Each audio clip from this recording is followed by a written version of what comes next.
Es-tu un enfant de Dieu? Amen. C'est un message que j'ai écrit l'automne dernier suite à des discussions que j'ai eues avec un ami qui est très précieux pour moi. Puis il m'avait écrit, donc je lui ai répondu.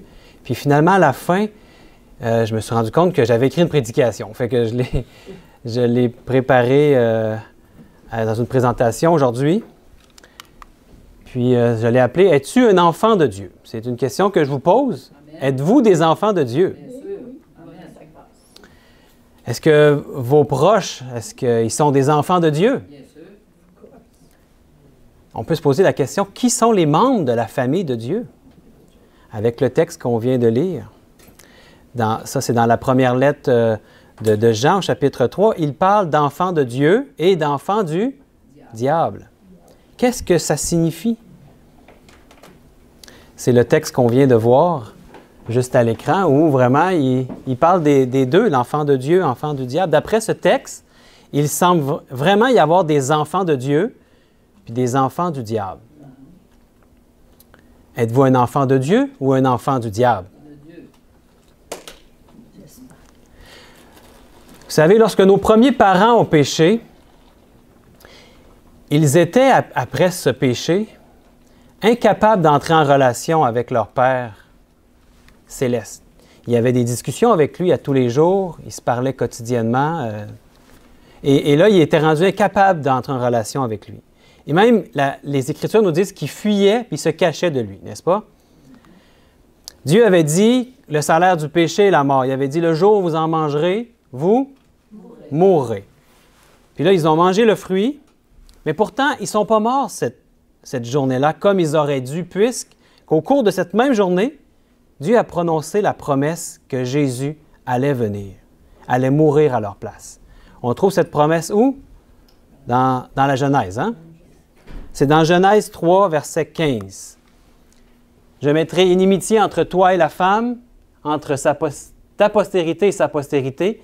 Celle-ci t'écrasera la tête et tu lui blesseras le talon. » C'est la première promesse de la Bible et c'est la promesse que Jésus, qui est la postérité de la femme est l'Église, et c'est la promesse que Jésus allait venir, mourir à la place. Et cette journée-là, en fait, cette journée-là, ils sont morts, Adam et Ève, cette journée-là, en Jésus. Son sacrifice était déjà efficace puisque quand Dieu parle, la chose arrive. Sa parole est créatrice et efficace. Cette même journée où ils ont péché, ils ont amené tous leurs descendants avec eux dans les conséquences de ce qu'ils ont fait. Et cette même journée, quand Dieu a prononcé la promesse de Jésus, c'est toute l'humanité qui retrouvait la vie par la justice parfaite de Christ. Le salaire du péché, qui est la mort éternelle, a été subi par notre Sauveur Jésus. Quel amour! En devenant un homme comme nous, il est devenu le premier d'entre nous, le premier humain avant même Adam. Il y a un texte dans 1 Corinthiens qui dit « C'est pourquoi il est écrit, le premier homme, Adam, devint une âme vivante. Le dernier Adam est devenu un esprit vivifiant. Mais ce qui est spirituel n'est pas le premier, c'est ce qui est animal. Ce qui est spirituel vient ensuite. Le premier homme tiré de la terre est terrestre. Le second homme est du ciel. » 1 Corinthiens 15, versets 45 à 47. On nous parle d'un second homme qui vient du ciel. En fait, Jésus, le second homme qui vient du ciel, était déjà le père d'Adam. Et en devenant un être humain, il a réconcilié Adam avec lui-même, ainsi que toute sa descendance. Tous les enfants et les petits-enfants d'Adam jusqu'à aujourd'hui sont sa descendance. Nous sommes tous la descendance d'Adam. Nous sommes tous de la même race que le premier. On peut dire que tous les humains étaient en Adam, puisque nous sommes tous sortis de lui. Nous sommes tous les enfants d'Adam. Mais depuis que Jésus s'est incarné, et même depuis que la promesse de Genèse 3,15 qu'on a vue tantôt a été prononcée, Jésus est devenu le premier d'entre nous, n'est-ce pas? Il est le nouveau père de la race humaine. La race humaine n'a maintenant plus Adam comme père, mais le Fils de Dieu lui-même est notre Père, puisqu'il est le créateur d'Adam. Vous savez, personne d'autre que celui qui était avant Adam pouvait venir pour prendre notre place. Seulement le Fils de Dieu, seulement le Créateur. Tous ceux qui étaient en Adam sont maintenant en Jésus, c'est-à-dire toute l'humanité. Toute sa descendance est maintenant dans cette position en Jésus. Lorsqu'on a demandé à Jésus qui il était, il a dit, dans Jean 8, au verset 58, Jésus leur dit, en vérité, je vous le dis, avant qu'Abraham fût, je suis. C'est très fort comme texte. Ça m'a toujours impressionné, ce texte. Et ça a beaucoup impressionné ceux qui entendaient ce que Jésus disait. En fait, Jésus était la descendance de David. On voit dans la lignée dans Matthieu, si vous prenez les premiers versets de Matthieu, il est démontré clairement que Jésus est la descendance de David. Et ça, c'est selon la chair. Mais en même temps, il est le père de David selon l'Esprit. C'est difficile à saisir, hein? Il était aussi le père de Moïse, de Jacob, d'Abraham, d'Adam. En fait, de tous les êtres humains que la terre a portés et portera jamais. Vous êtes d'accord avec ça? Nous sommes donc ses enfants d'adoption. À son image. À son image, amen. Il a réconcilié l'humain et le divin en lui-même. Puis on voit cela dans Colossiens 1, versets 15 à 21. Un beau texte. Il est dit, « Il est l'image du Dieu invisible, le premier-né de toute la création. Car en lui ont été créées toutes les choses qui sont dans les cieux et sur la terre, les visibles et les invisibles. Trône, dignité, domination, autorité. Tout a été créé par lui et pour lui. Il est avant toute chose, et toute chose subsiste en lui. Il est la tête du corps de l'Église. Il est le commencement, le premier-né d'entre les morts, afin d'être en tout le premier. Car Dieu a voulu que toute plénitude habite en lui. Il a voulu par lui réconcilier tout avec lui-même. Est-ce qu'il y a quelque chose qui est exclu de ça? Tout, c'est toute l'humanité, n'est-ce pas? Tant ce qui est sur la terre que ce qui est dans les cieux, en faisant la paix par lui, par le sang de sa croix. Et vous, qui étiez autrefois étrangers et ennemis par vos pensées, par vos mauvaises œuvres, il vous a maintenant réconciliés par sa mort, dans le corps de sa chair. Amen. Lorsque le texte ici nous dit qu'il a tout réconcilié avec lui-même, il n'y a pas de doute qu'il veut vraiment dire tous les êtres humains, n'est-ce pas?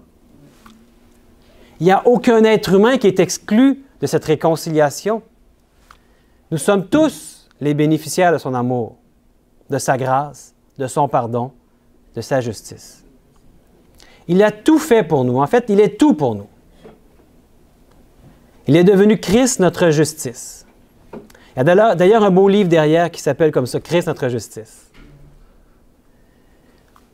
Si par un autre texte ici, dans Romains 5, vraiment beau texte, qui dit « Si par l'offense d'un seul, la mort a régné par lui seul, à plus forte raison, ceux qui reçoivent l'abondance de la grâce et du don de la justice, régneront-ils dans la vie par Jésus-Christ lui seul. Ainsi donc, comme par une seule offense, la condamnation a atteint tous les hommes, de même, par un seul acte de justice, la justification qui donne la vie s'étend à tous les hommes. » Est-ce que l'humanité peut dire « Christ est ma justice » ? Est-ce qu'il y a quelqu'un qui ne peut dire cela? Tout le monde peut le dire, n'est-ce pas? Cette justice, elle est pour tous les êtres humains de cette terre. C'est ce que Jésus a fait pour nous, parce que nous sommes tous sa descendance. Lui, il est le premier. Et nous avons été adoptés dans sa famille. Et un autre texte ici nous dit « Cela vient de Dieu, qui nous a réconciliés avec lui par Christ. » et qui nous a donné le ministère de la réconciliation, car Dieu était en Christ, réconciliant le monde avec lui-même. On avait besoin d'être réconciliés parce qu'on n'était plus capable d'entrer en relation avec Dieu après le péché. C'est ça que fait le péché. Il met une séparation entre nous et Dieu. Mais grâce à Jésus, nous sommes maintenant réconciliés avec lui. C'est merveilleux. En n'imputant point aux hommes leurs offenses, et il a mis en nous la parole de réconciliation. Nous faisons donc des fonctions d'ambassadeurs pour Christ, comme si Dieu exhortait par nous. Nous vous en supplions au nom de Christ, soyez réconciliés avec Dieu. Lui, il nous a réconciliés, mais il nous exhorte à être réconciliés, à entrer dans cette réconciliation-là, n'est-ce pas? Celui qui n'a point connu le péché, il l'a fait devenir péché pour nous. De qui on parle ici? De Jésus, afin que nous devenions en lui justice de Dieu. Et c'est ce que nous sommes devenus. La mort de Jésus a détruit l'inimitié qu'il y avait entre Dieu et les hommes. Et cela est effectif depuis cette fameuse journée où Adam a péché. Paul dit dans Éphésiens au chapitre 2, « Et de les réconcilier l'un et l'autre en un seul corps avec Dieu par la croix, en détruisant par elle l'inimitié. » Par quoi est-ce qu'il a détruit l'inimitié? Par sa mort sur la croix. Il a détruit l'inimitié. Nous sommes tous ses enfants. Et il nous aime comme un père aime ses enfants. Ou comme une mère aussi. Hein? C'est cet amour-là qui nous aime. Et même encore plus qu'un père ou une mère humain, n'est-ce pas? Parce que son amour, elle est comment? Incommensurable. Son amour, c'est parfait, éternel, inconditionnel. Aucune limite. Il a même mis une mesure de foi dans chaque être humain. Romains 12,3 dit « Selon la mesure de foi que Dieu a départie à chacun. » Son amour n'a rien à voir avec l'amour humain. On essaie des fois de comprendre Dieu, mais on est tellement limité avec notre amour à nous, puis on pense que Dieu aime de la même manière, mais son amour, elle est tellement loin, elle n'a rien à voir avec notre amour à nous. Vous savez, Dieu n'est pas capable de ne pas aimer. Il aime. Même celui qui n'est pas aimable, il l'aime. Essayez d'en dire autant de vous-même. Ce qui s'y rapproche le plus est l'amour d'une mère ou d'un père envers son enfant, n'est-ce pas? Par exemple, si mon fils décide de me rejeter, très précieux pour moi, mon fils, s'il décide de me rejeter, s'il décide de rejeter mes enseignements, de ne plus m'obéir, il devient un enfant rebelle, n'est-ce pas? Il ne veut plus m'obéir. On peut dire qu'il est rebelle. Mais bien qu'il soit un enfant rebelle, est-ce qu'il cesse pour autant d'être mon fils? Il va toujours être mon fils. Je vais continuer toujours de l'aimer de façon inconditionnelle. Il est mon enfant, mais un enfant rebelle. S'il s'endurcit dans cette position de rébellion, il sera finalement détruit au dernier jour pour sa résistance et son incrédulité. Mais il sera toujours mon enfant. Je vais sans cesse continuer de prier pour lui et d'espérer qu'un jour il revienne, qu'il me revienne. Et je vais prier jusqu'à mon dernier souffle, vous pouvez être certain. Et jusqu'à son dernier souffle. C'est exactement ce que veut nous enseigner Dieu par la parabole du Fils prodigue. Il nous laisse libres de l'aimer ou pas. Mais son amour à lui, elle est constant. Nous, notre amour n'est pas toujours constant. Des fois, on aime, des fois, on n'aime pas. Mais lui, il n'est pas comme ça, son amour. Il est constant. Dieu est amour. Et en grec, c'est agapé. Un amour parfait, inconditionnel.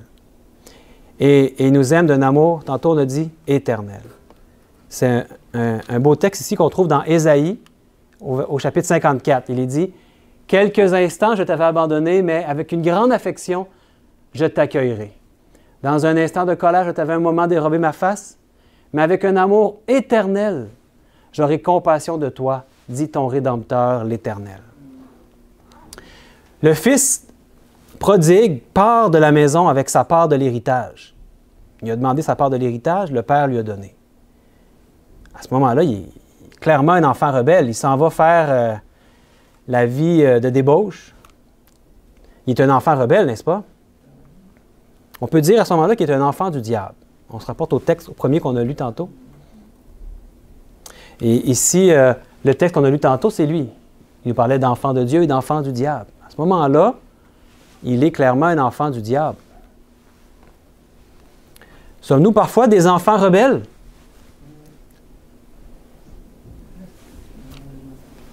Moi, je dois le dire, ça m'arrive parfois. Quand est-ce que ça m'arrive? Quand je veux faire ma propre volonté, au lieu de faire celle que mon Père Céleste me montre. Quand on veut faire quelque chose, puis que dans notre conscience, Dieu nous montre clairement, non, fais pas cette chose-là, fais autrement. Il nous montre dans notre conscience. Ça vous arrive aussi? Vous le sentez dans votre conscience. Il parle à chacun dans notre conscience. Et parfois, on arrive pour faire quelque chose, ça c'est notre volonté, puis clairement, on a une voix qui nous dit « J'aimerais mieux que tu ne fasses pas cette chose-là, ou que tu fasses autrement, ou que tu ailles aider telle personne au lieu de faire ce que toi tu avais prévu. » Ça vous arrive des fois? Est-ce que je suis le seul? Des fois, on écoute cette voix-là on n'écoute pas la voix que Dieu nous dit, on écoute l'autre. Et on est à ce moment-là rebelle. Hein? On n'obéit pas à la voix de notre Père. Donc, ça vous arrive aussi? Bon, je ne suis pas tout seul. Mais lorsque ça nous arrive d'être dans cette situation-là, d'être des enfants rebelles, est-ce que nous cessons d'être des enfants de Dieu parce que nous avons fait un péché? Non.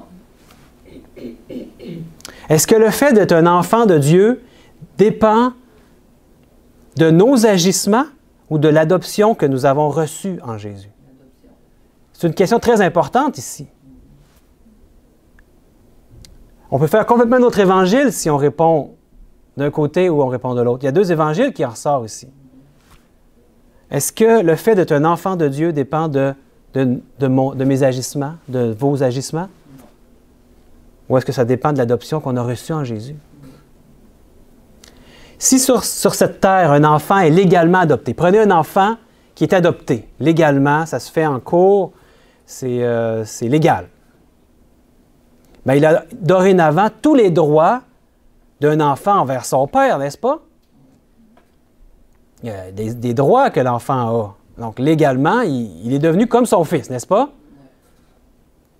Il ne cesse jamais d'être enfant, même si un jour il deviendrait rebelle. Pas parce qu'il est adopté, qu'il serait, vu qu'il est rebelle, tout d'un coup, il perdrait ses droits. Non, parce que légalement, il a maintenant le droit il a les mêmes droits que le fils, parce qu'il a été adopté légalement, n'est-ce pas? Donc, à plus forte raison, notre Père Céleste nous voit-il comme ses enfants qu'il aime et qu'il veut sauver. Qu'est-ce qui fait que le fils prodigue a soudain le goût de retourner vers son père? C'est l'amour de son père qui l'attire. Ça l'attire à retourner à la maison. Puis ça touche son cœur. Il se rappelle à quel point son père l'aimait. Puis que c'était constant. Puis ça, bien, ça attire. Et moi, s'il y a une chose que j'ai toujours dit à mes enfants, c'est « Oubliez pas, papa, il vous aime. » Puis si je ne leur ai pas dit 1000 fois, je leur ai sûrement dit 10 000 fois. S'il y a une chose qu'ils savent, il y a plein peut-être d'erreurs que j'ai faites, moi, comme père. Hein, l'enfant ne vient pas avec un manuel d'instruction, hein, mais j'ai fait des erreurs, comme tous les pères. Mais je leur ai trouvé ça important toujours de leur dire à quel point je les aime. Puis je rachetais toujours une chose. Vous savez que Dieu vous aime encore plus que moi, je vous aime. Et papa, oui, il savait à quel point je les aimais, fait qu'ils se disent hey, si Dieu m'aime encore plus. Je me dis un jour, peut-être, ça va leur revenir dans la tête. Un jour, peut-être, ils vont être rebelles, ils vont partir, ils vont me désobéir, puis, mais ils vont se rappeler à un moment donné. Comme dans cette parabole-là, il y a quelque chose qui va les attirer à revenir peut-être vers moi, mais encore plus, encore mieux, vers Dieu. Ils vont se rappeler à quel point Dieu les aime de façon inconditionnelle et constante. Jamais il va cesser de les aimer. Jamais il cesse de les attirer. Hein? C'est donc l'amour du Père qui a touché le cœur du Fils prodigue puis qui a fait qu'il a eu le goût de revenir à la maison. Et ici, on a le texte dans Luc 15 où ça nous montre cette chose-là. Hein? Vous connaissez le texte du Fils prodigue. Quand il est entré en lui-même, puis il s'est dit combien que ses mercenaires avaient en abondance chez son père, puis il a été touché de revenir à la maison. Puis son père, qu'est-ce qu'il a fait quand il est revenu? Il l'a vu de loin, puis il a été ému de compassion. Puis il a couru se jeter à son cou et l'embrasser. On a été adoptés dans la famille de Dieu. Amen. C'est une merveilleuse nouvelle. Ouais. Amen. Êtes-vous joyeux? Oui. Amen. L'humanité a été élue avant la fondation du monde, en Christ. Est-ce que je suis hérétique de dire ça? Non. C'est véridique. Nous sommes des enfants d'adoption par la grâce accordée en Jésus. Dans Éphésiens 1, verset 3 à 7, il est dit, « Béni soit Dieu, le Père de notre Seigneur Jésus-Christ, qui nous a bénis de toutes sortes de bénédictions spirituelles dans les lieux célestes. En Christ, en lui, Dieu nous a élus avant la fondation du monde. » C'est qui a élu? C'est l'humanité. Des fois, on limite ça à qui? Quelques chrétiens?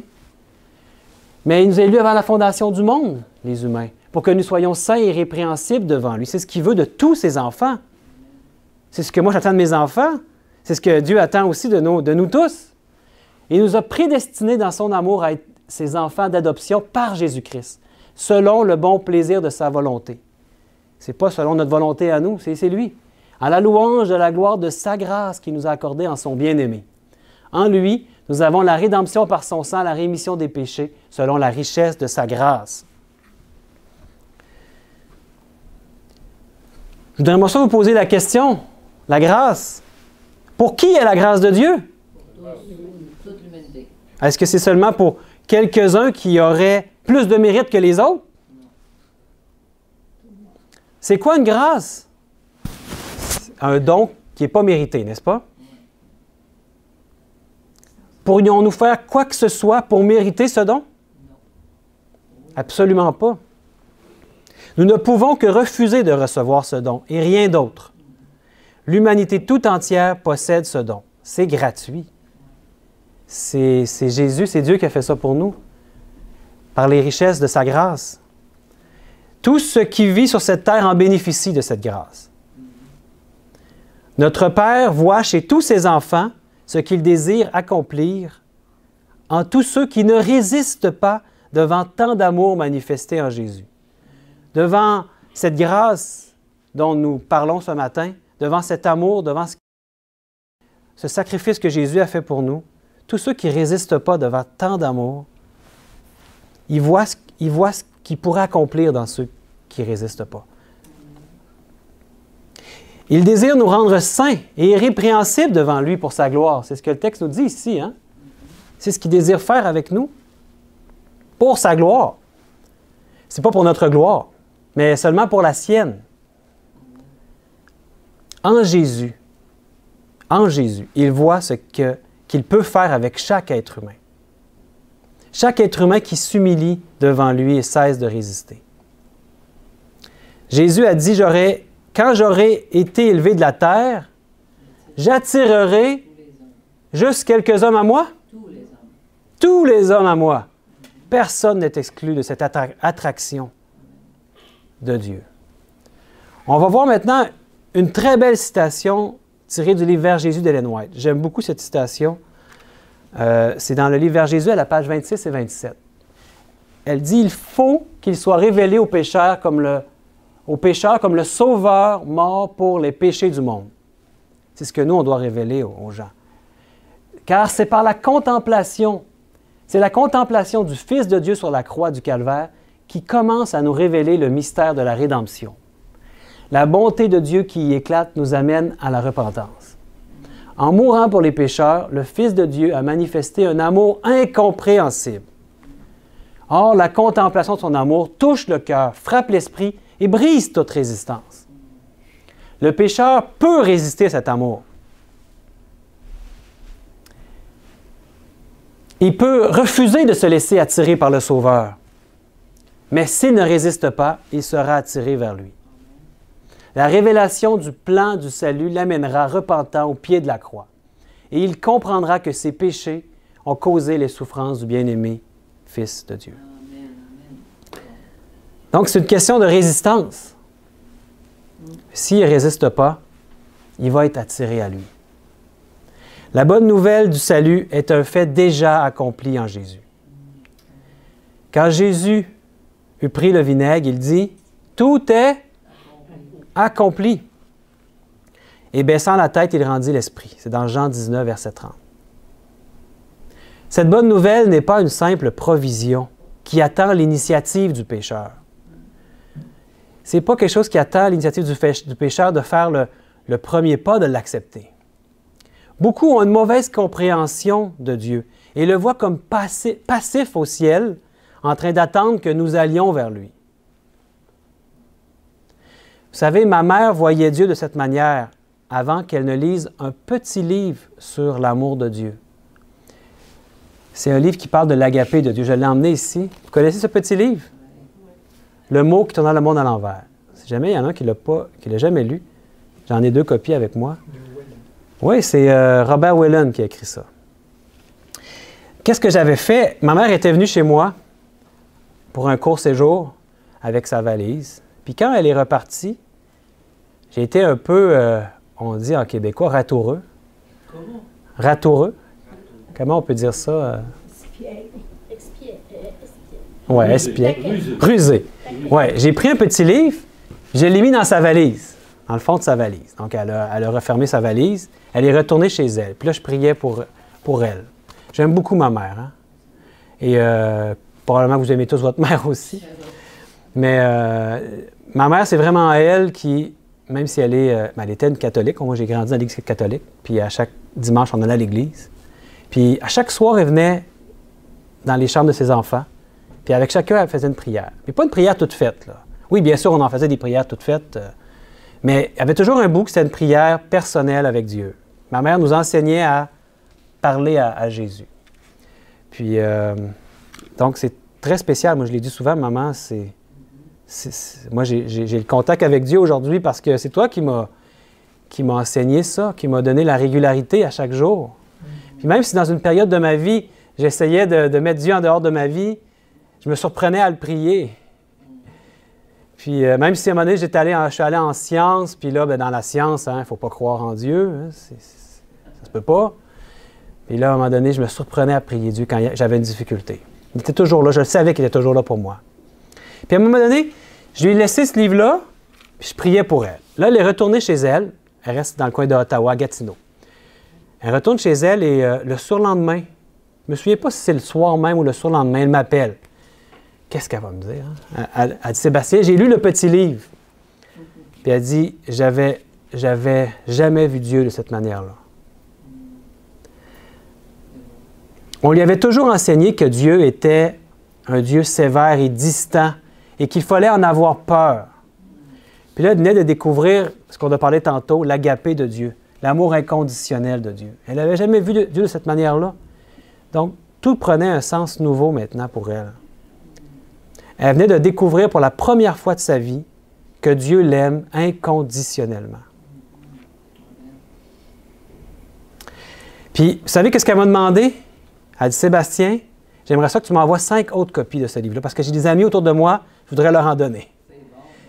Quand on est touché par son amour, je pense que naturellement, on devient des instruments pour lui. On voudrait que ça ne reste pas juste pour nous, cette compréhension-là, mais que d'autres puissent aussi connaître cet amour-là si grand et si profond, cet amour éternel.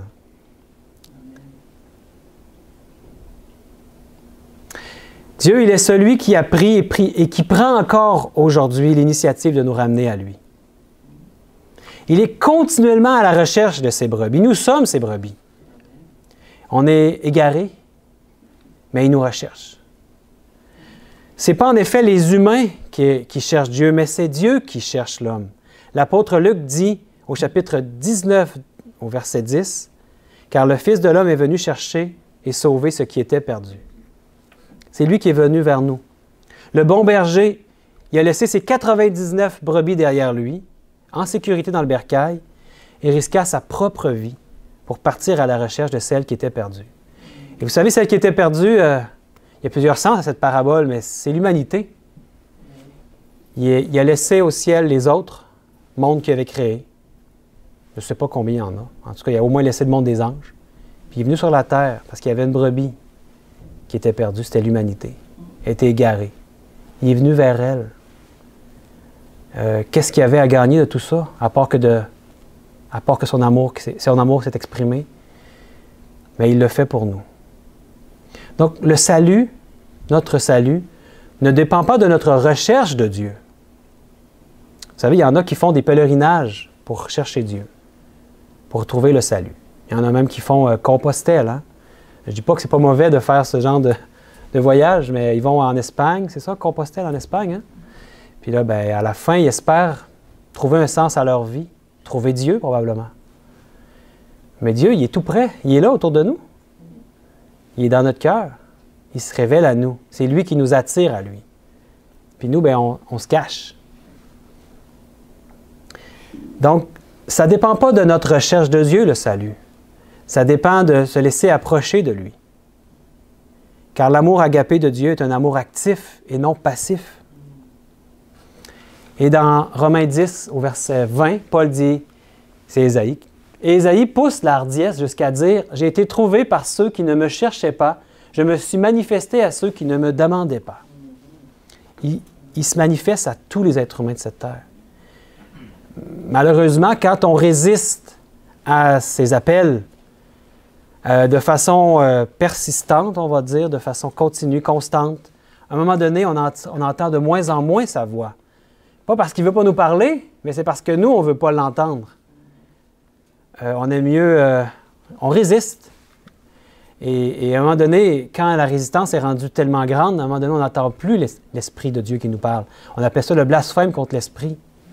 Parce qu'on s'est bloqué, on ferme la porte. Dieu ne peut plus se faire entendre parce qu'on ne veut plus l'entendre. Mais le problème n'est pas de son côté, hein? Le problème est de notre côté, les humains. On a le cœur dur. Et quand Dieu se révèle à nous, que notre cœur puisse fondre, c'est le bon mot. Oui, merci, ma sœur. Donc, notre destin, toutefois, notre destin final va toujours dépendre de notre volonté de le suivre ou pas. On est libre. Le sacrifice du Christ est effectif pour tout le monde, de sorte que la seule raison pour quelqu'un d'être perdu, c'est le choix délibéré de résister à son appel en méprisant la bonté de Dieu. Pour ceux qui hériteront le paradis, ce sera grâce à l'initiative de Dieu. Vous êtes d'accord? Mais pour ceux qui hériteront la géhenne, qui est la mort éternelle, ce sera eux qui auront pris l'initiative de s'éloigner de l'attraction salvatrice de Dieu, conséquence de leur incrédulité. Mes frères et mes sœurs, nous sommes appelés à faire partie de son peuple qui recevra la vie éternelle. Son peuple est constitué de qui? De ses enfants qui ne résistent pas contre son amour. Les autres qui résistent sont aussi ses enfants, mais ils ne veulent pas faire partie de son peuple qui est l'Israël spirituel. Ils ne veulent pas en faire partie. Ils résistent. Dieu peut tout faire, mais il y a une seule chose qu'il ne peut pas faire. Une seule chose qui se refuse de faire, en fait, dans son amour. Et c'est quoi? C'est de forcer ses enfants à l'aimer. Essayez de faire ça avec vos enfants et regardez la motivation qu'ils vont avoir ensuite de vous aimer. Donc, l'amour agapé nous commande de laisser l'autre libre. Si mon enfant me rejette, je dois le laisser faire dans sa rébellion. Je ne peux pas le retenir de force, l'attacher dans sa chambre. Il est libre de m'aimer ou de me rejeter. C'est jusque-là que va l'agapé.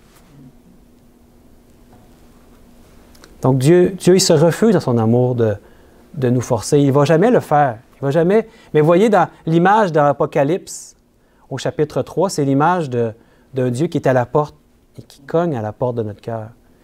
Il ne force pas la porte de notre cœur pour entrer, mais il frappe.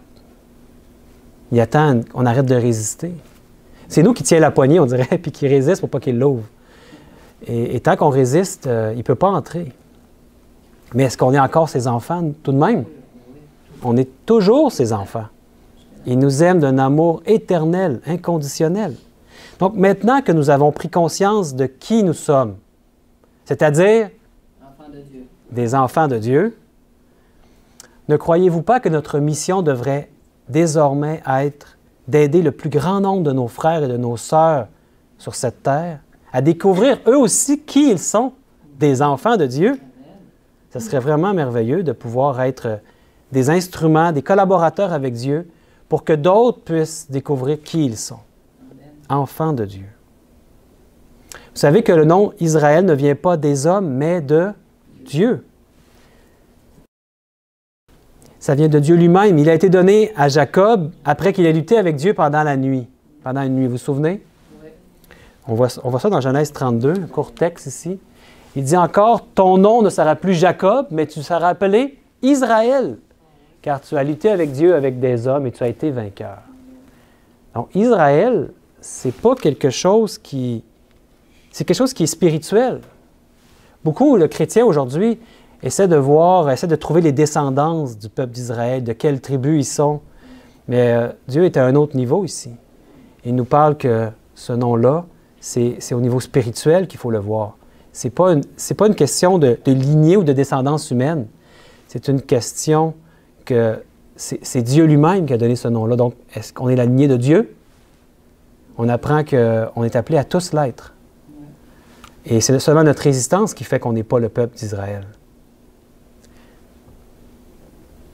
C'est qui le peuple d'Israël? Bien, c'est le peuple de ses enfants qui ne résistent pas contre l'amour de Dieu. Ceux qui ne résistent pas et qui se laissent enseigner par leur Père du ciel recevront la vie éternelle. Les autres sont tout de même ses enfants, mais ils choisissent de ne pas écouter leur Père. Ils sont des enfants rebelles. Ils préfèrent écouter le diable et désobéir à la voix de leur Père. Puissions-nous donc nous laisser attirer par l'amour de Dieu, manifesté en Jésus. Contemplons son agapé. Où est-ce qu'on peut plus contempler l'agapé de Dieu? À la croix. À la croix. Amen. On devrait parler de la croix dans toutes nos prédications. Si on a de la difficulté à voir l'amour de Dieu, moi je vous recommande de vous agenouiller, de vous mettre en prière et de contempler la croix. Peut-être dans votre tête, vous pouvez vous imaginer les souffrances de Jésus, sa vie qu'il a donnée pour nous, son incarnation pour nous, sa mort sur la croix et aussi sa résurrection. On peut s'imaginer ce que ça a coûté à la divinité de nous racheter, de nous réconcilier avec lui. C'est un prix infini qu'il a payé. Et ça touche notre cœur. Donc, je termine avec ça ici. Prions pour que Dieu, notre Père, brise toute résistance en nous afin que nous cessions d'être des enfants rebelles. Amen. Que Dieu brise toute résistance en nous. Amen. Amen.